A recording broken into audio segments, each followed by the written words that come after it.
Hello everyone, I'm Victoria Lana from Beacon Legacy Group. Today we're here at Leadership Across the Table, and we have the honor and privilege to have Ashley Bright from Life Journey Advisors joining us. Thank you so much for having me. Yeah, absolutely. Ashley, tell us a little bit about Life Journey Advisors and how you came up on to creating this company. So I spent a lot of time working in a skilled nursing facility as a social worker, and I just got to know my patients and families and how difficult it was for them to navigate the healthcare system.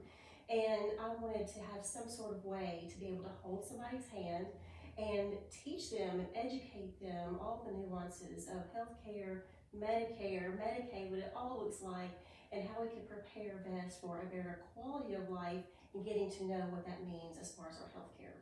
Absolutely.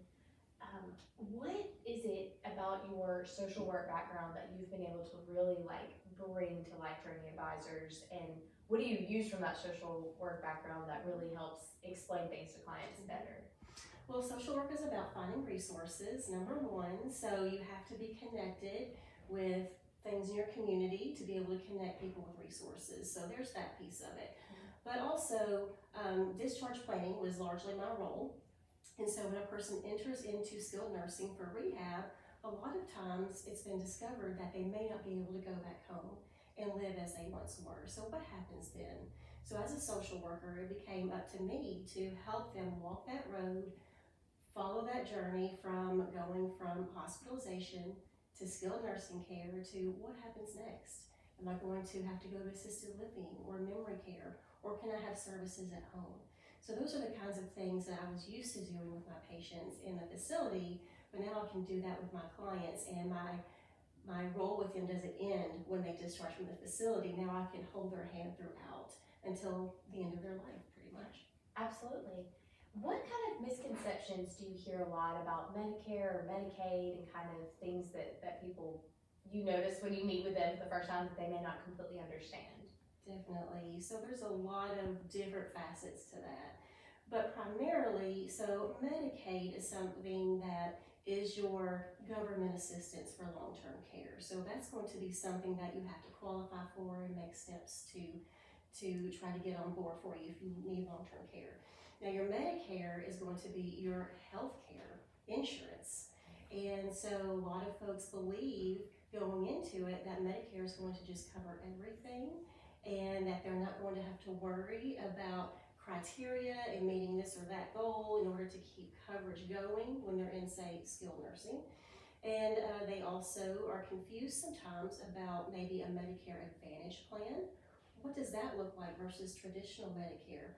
What kind of criteria do I have to meet in order to retain coverage while I'm rehabbing? Who gets to pick my discharge date? You know, those kinds of things can be very confusing when you're coming into the healthcare system and on that kind of hamster wheel for the first time. And when you're trying to get information from your social workers or from your admissions counselor there, you're not hearing everything because you're just picking up the pieces that you need right there in the moment.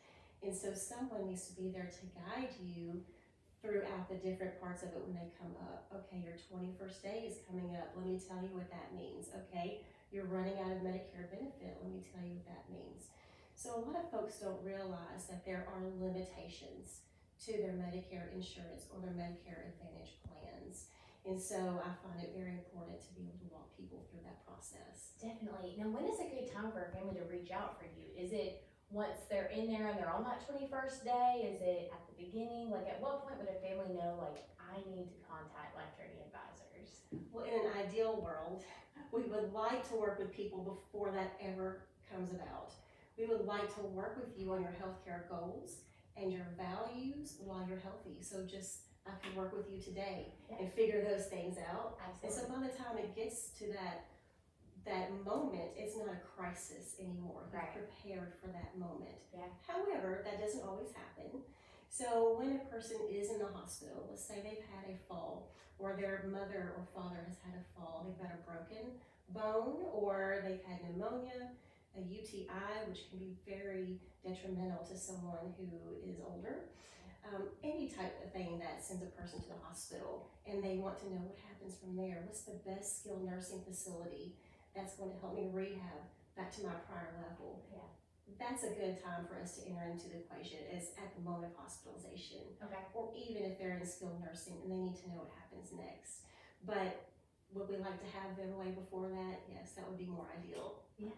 Now, I know, Ashley, like, you try to, be involved in the community and have community engagement. Mhm. How does that play into your work with Life Journey Advisors? How do you kind of bring being involved in the community back to your patients?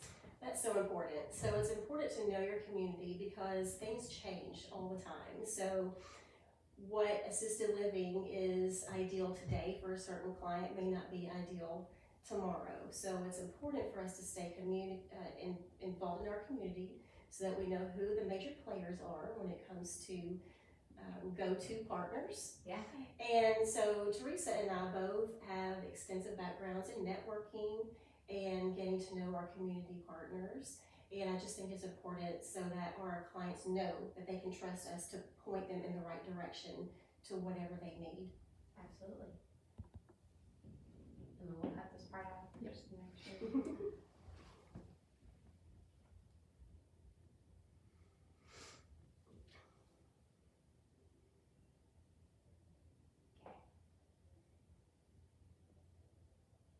I'm wondering, I don't know if we kind of Yeah. answered it, but